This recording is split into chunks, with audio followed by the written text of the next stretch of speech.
दोस्तों स्वागत है आप सभी का। आज हम इस वीडियो में बात करेंगे ब्रांडेड और जेनरिक दवाइयों में क्या डिफरेंस होता है, ब्रांडेड दवाइयाँ क्या होती है और जेनरिक मेडिसिन क्या होती है। इसके अलावा ब्रांडेड दवाइयाँ इतनी महंगी और जेनरिक इतनी सस्ती क्यों होती है, इन सब के बारे में इस वीडियो में बात करेंगे, तो वीडियो में अंत तक बने रहे। सबसे पहले बात करते हैं दवाई की। तो जो जेनरिक होता है वो एक नाम होता है, जेनरिक मतलब कॉमन दवाई। जैसे कि आप क्रोसिन ले रहे हो तो जो क्रोसिन है वो उसका ब्रांड नेम है और जो उसका जेनरिक नेम है वो उसमें पैरासीटामोल है।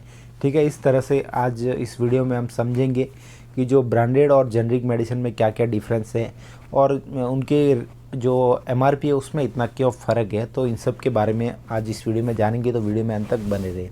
सबसे पहले बात करते हैं ब्रांडेड दवाइयों की। तो जो ब्रांडेड दवाइयाँ होती है वो पहले कोई भी कंपनी उनको बनाना स्टार्ट करती है तो उसमें जो बनाने के लिए रिसर्च की जाती है, कोई नया कंटेंट खोजा जाता है तो उसके लिए जो रिसर्च की जाती है तो गवर्नमेंट की ये परमिशन है कंपनी को कि जब तक कोई भी कंपनी उस कंपनी के जो रिसर्च में जो सोर्स लगे और जो खर्चा उस रिसर्च में हुआ है उतना पैसा जब तक वो उस दवाई से नहीं कमा लेती है तब तक उसकी कोई जेनरिक दवाई नहीं बनेगी।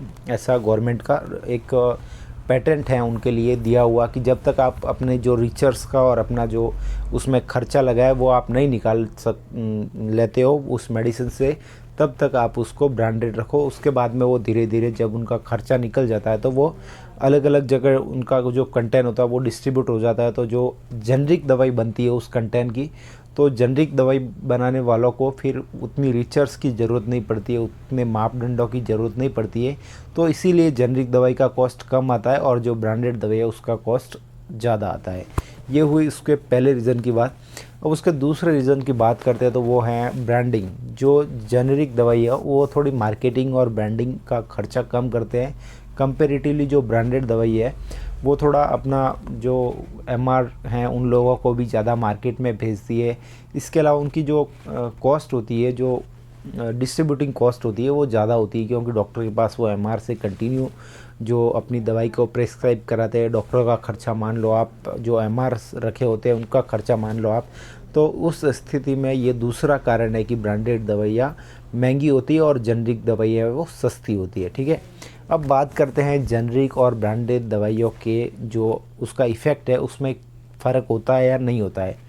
तो जेनरिक और ब्रांडेड दवाइयों के इफ़ेक्ट में कोई फ़र्क नहीं होता है। अगर आप सेम स्ट्रेंथ की दवाई जेनरिक खा रहे हो और सेम स्ट्रेंथ की दवाई आप ब्रांडेड खा रहे हो तो उसमें दोनों में कोई आपको डिफरेंस देखने को नहीं मिलेगा। जो काम जितनी इफ़ेक्टिवनेस से ब्रांडेड दवाई करेगी उतनी इफ़ेक्टिवनेस से जो जेनरिक दवाई है वो भी अपना काम करेगी। ठीक है, तो बात करते हैं कि गवर्नमेंट इसके लिए क्या कर रही है। तो गवर्नमेंट भी बहुत ही लोगों को जागरूक कर रही है जेनरिक दवाई और ब्रांडेड दवाई के बारे में अवेयरनेस के लिए। तो जगह जगह पे प्रधानमंत्री जन धन औषधि वगैरह भी खोल के रखी है, वहाँ पे जेनरिक दवाई इजीली कम पैसे में अवेलेबल हो जाती है। ठीक है, ये हुई उसके इफ़ेक्टिवनेस और मार्केटिंग की बात। अब हम बात करते हैं डॉक्टर जेनरिक दवाई क्यों नहीं लिखते हैं। तो वैसे तो डॉक्टर जेनरिक दवाई इसीलिए नहीं लिखते हैं क्योंकि जो ब्रांडेड कंपनियों के एमआर वगैरह होते हैं, जो रिप्रेजेंटेटिव होते हैं, वो समय समय पे डॉक्टरों से आके मिलते रहते हैं और अपनी दवाई के बारे में बताते हैं।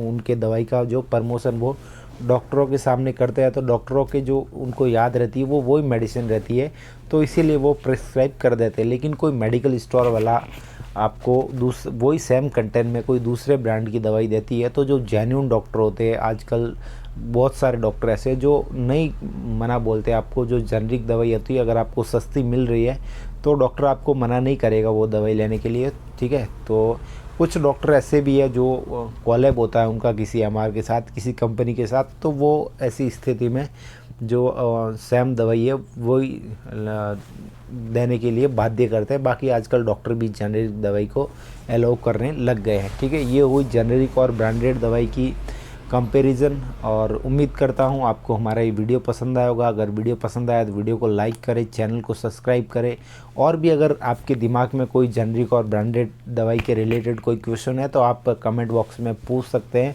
हम आपको इसका रिप्लाई देने की पूरी कोशिश करेंगे। जय हिंद, वंदे मातरम।